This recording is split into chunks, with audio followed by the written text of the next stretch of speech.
रामायण में भरत की विशेषता बताई गई है। भरत त्याग व भ्रातः प्रेम की मूर्ति हैं। राम के प्रति भरत का प्रेम लक्ष्मण से कम नहीं था। शास्त्रों में कहा गया है कि भरत जैसा भाई न कभी हुआ है और शायद न कभी होगा। त्याग और भ्रातः प्रेम की मूर्ति हैं रामायण के भरत। भरत का एक ही मंत्र था, मेरे तो राम दूसरा न कोई। रामायण कथा हम सबने लक्ष्मण जी के भ्रातः भाई प्रेम पर बहुत कहानियां सुनी हैं, लेकिन भरत जी के बारे में बहुत कम चर्चा की है। भरत जी का भ्रातः प्रेम लक्ष्मण जी से कम नहीं था। भरत के त्यागमय और उज्ज्वल पक्ष की प्रस्तुति इस लेख के माध्यम से समझिए, जिसका शास्त्रीय स्वरूप इस तरह से है। रामायण अंक अनुसार रामायण में भरत का एक विशेष स्थान है। यदि यह कहा जाए कि रामायण के पात्रों में भरत का चरित्र सबसे अधिक उज्ज्वल है, तो कोई अत्युक्ति नहीं होगी। भरत ने जितनी प्रतिकूल परिस्थितियों का सामना किया और जिस धैर्य तथा साहस के साथ किया, उतना कोई दूसरा नहीं कर सकता। जितनी परीक्षाएं भरत ने दी, उतनी यदि किसी दूसरे के सामने आई होती तो वह कमजोर पड़ जाता। दुनिया एक ओर है और भरत एक ओर हैं।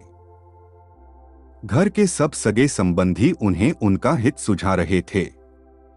उनके जन्म से ही पहले उनकी माता कैकेयी के विवाह से भी पूर्व उनके नाना ने महाराज दशरथ से प्रतिज्ञा करा ली थी कि कैकेयी का पुत्र ही राज्य का अधिकारी होगा।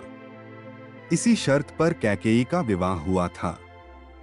मंथरा के उपदेश से कैकेयी ने इस मनोरथ के लिए घर में युद्ध मचा दिया था। एक प्रकार से भरत के मार्ग के कांटे राम को जड़ से उखाड़ फेंका था। नाना मामा आदि सबके सब राजकार्य के तजुर्बेकार और भरत के हर तरह से मददगार थे। 14 वर्ष का समय भी कम नहीं होता। इतने समय में भरत प्रजा को अच्छी तरह काबू में कर सकते थे। यदि कोई अड़चन होती तो उनके सहायक भी कम नहीं थे। आखिर भरत का इसमें क्या दोष था? वह अपने जन्मसिद्ध अधिकार को कैसे छोड़ दें? फिर कैकेयी को मिले वरदान भी तो कम न थे। माना कि भगवान राम लक्ष्मण को महर्षि विश्वामित्र ने जो दिव्य ज्ञान दिए थे, वे भरत के पास नहीं थे।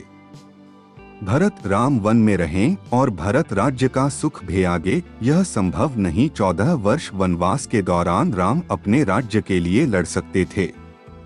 14 वर्ष के समय की शर्त राम वनवास के साथ लगाई गई थी, भरत राज्य के साथ नहीं।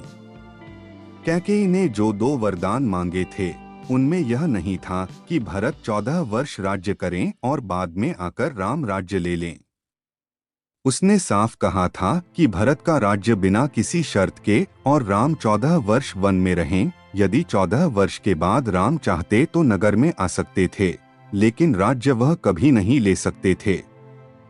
कैकेयी की राजनीतिक गुरु मंथरा इतनी भोली नहीं थी जो ऐसी कच्ची बात सिखाती, और न कैकेयी के पिता ने ही ऐसी कमजोर शर्त की थी। वाल्मीकि ने मंथरा की उक्ति इस प्रकार लिखी है, तौच याचस्व भर्तारं भरतस्यामिषेचन प्रब्राजनम च रामस्य वर्षाणि च चतुर्दश चतुर्दश ही वर्षाणि रामे प्रब्राजिते बनम प्रजाभावगतस्नेह स्थिरः पुत्रो भविष्यति। वाल्मीकि रामायण बाल कांड 9.20-21। अर्थ, भरत का राज्य और राम का 14 वर्ष का वनवास वरदान में मांगो। 14 वर्ष तक जब राम वनवासी रहेंगे तो इतने दिनों में पुण्य भरत प्रजा का स्नेहभाजन हो जाएगा और प्रजा के हृदय में स्थान पा लेने पर वह भरत स्थिर हो जाएगा। फिर उसका राज्य किसी के हिलाए न हिलेगा। राम को यदि क्रोध करना या लड़ना था तो अपने पिता से निपटते, जिन्होंने उनका अधिकार नष्ट किया। फलतः यह सिद्ध है कि भरत का राज्य निष्कंटक था। उनके नाना ने ही इसका बीज बो रखा था। मंथरा ने उसे अंकुरित और पल्लवित किया था। कैकेयी ने उसे पुष्पफल संपन्न बनाया था और भरत केवल उसके उपभोग के अधिकारी थे। माता उन्हें राज्य दे रही थी, पिता ने उन्हें राज्य देने की बात कहकर ही प्राण छोड़े थे। वशिष्ठ आदि समस्त ऋषिगण और मंत्रीगण उनके राज्याभिषेक की तैयारी किए बैठे थे। संपूर्ण सामंत लोग चुपचाप यह दृश्य देखने को प्रस्तुत थे।